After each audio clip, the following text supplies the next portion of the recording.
What's going on, guys? I recently had the opportunity to run this Honda EU2200 against my Predator 2000 inverter generator. Despite being more than twice as expensive, I found the Honda had more in common with the cheaper option from Harbor Freight than I had anticipated. Spec-wise, the Honda is rated at 1800 watts running and 2200 watts starting, while the Predator claims 2000 and 1600. To be honest, I wasn't sure how best to compare them, so I thought I'd start off by demonstrating how easily they both, well, start. Neither of these have been run in a few days, though they haven't been sitting for months either.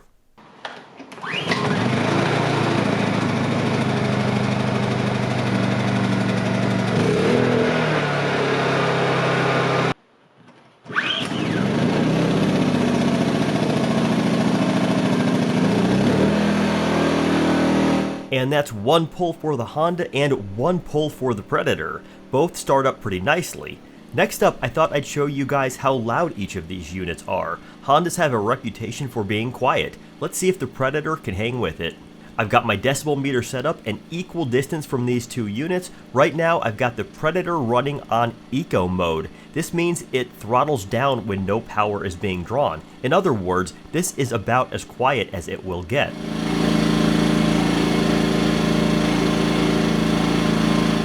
We're bouncing around between 70 and 71 decibels.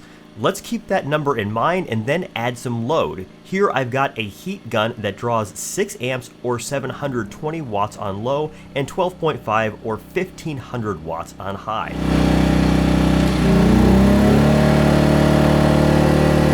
I'm seeing 74.5 decibels when the heat gun is on low and about 80 on high, so that's our baseline. Let's shut her down and see how the Honda compares.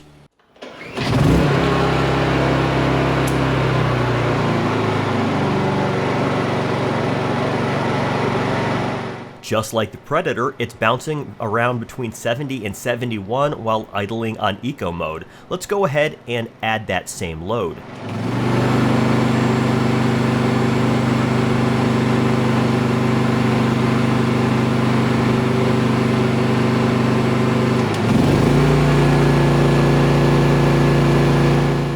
About 75.5 on low and 80 on high. Overall, these numbers are so close I'd call it a tie. Identical on idle and identical when loaded with 12.5 amps, though technically the Predator was 1 decibel quieter when the heat gun was on low, but that's also what I would consider within the margin of error. Both of these units will cut power before any damage is done to them due to overcurrent, so let's see what that actually takes. Right now, the Honda is running my drill press, and that alone is pulling 5 amps. Why don't we ask a little more of her?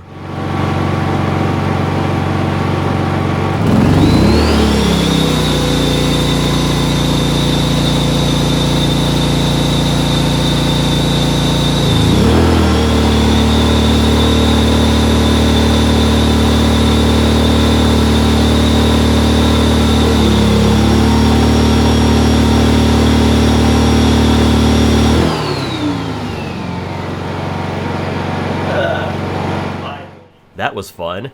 After momentarily running a drill press, a wet dry vac, and the heat gun on high, the Honda called it quits at 23 amps. Let's perform the same test on the Predator.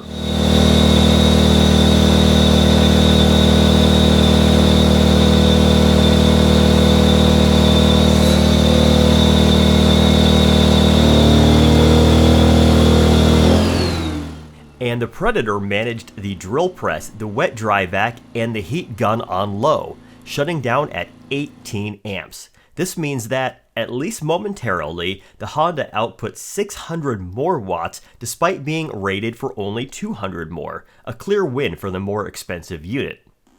I then wanted to get a weight on each of these. However, after I sat down to edit this video, it occurred to me that this is actually a pointless test because they have different amounts of fuel in them. So no winner or loser here. Just know that they both weigh about the same, each weighing 50 to 55 pounds. Next up, I want to see if I can parallel these two units together. Very, very nicely, they use the same ports. Here I've got a 3600 watt capable kit from Wen. I bought it not really knowing if it would work. I really like that it packs up cleanly when not in use. That was pretty much the reason I chose this one. I'll place a link below. It's an associate link for which the channel will earn a small commission. Use is greatly appreciated. As we see here, it's a pretty nice setup, and despite not knowing before, I can confirm this parallel kit will work with both the Honda and the Predator. To see how well it runs, I'm going to plug my RV into it and flip pretty much everything on. Right now, I'm about to walk into the trailer, and I'm going to turn on some things. Overhead lights. Now, normally, if I was running just the Predator and I did this, it would overload it and cut power. Oh, success.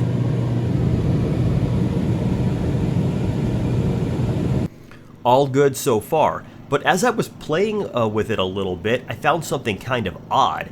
The two generators do not share the load equally, with the amperage coming out of the Predator only about 1/5 that of the Honda. I'm going to be honest with you guys, I have no idea why this is. I'm assuming something to do with the relative resistance of each port, but still, it's pretty weird. With this oddity in mind, I thought why not hook things up a little differently, leave them paralleled, and then draw current directly out of the Predator.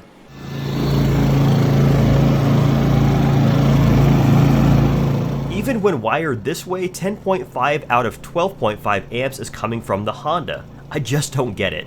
But because I can't explain further, I'm going to have to leave this mystery for someone who's not me to figure out. Maintenance-wise, they're both equally accessible. Remove a couple screws to release the side cover, and you'll have access to the air filter and oil drain plugs on each. Same story with the spark plugs. Remove a cover, and you'll have easy access. But here's a win for the Predator. It has a fuel gauge. The Honda does not. Some people care about this, and some don't. So overall, what do we think? In our Predator versus Honda comparison, they were near as makes no difference when we looked at noise. They both also started with a single pull. However, the Honda beat the Predator by quite a bit when we tested the max load. In terms of expected long-term reliability, the Honda is likely to be excellent, but we just don't know when it comes to the Predator. Mine is about 5 years old, and to be honest, aside from changing the oil twice and cleaning the air filter once, I haven't done any maintenance on it, and it still runs perfect. So I'm totally happy with it. Bottom line, is the Honda worth twice the price of the Predator? I would have to say that if we disregard resale value, then no. That said, if we do consider resale value and the fact the Honda will be working 20 years from now, while the Predator may be working 20 years from now, then maybe. Old Honda generators still sell for a lot. Other brands, except maybe Yamaha, not so much. Okay, that's all I had today. Hope it was useful, and take care.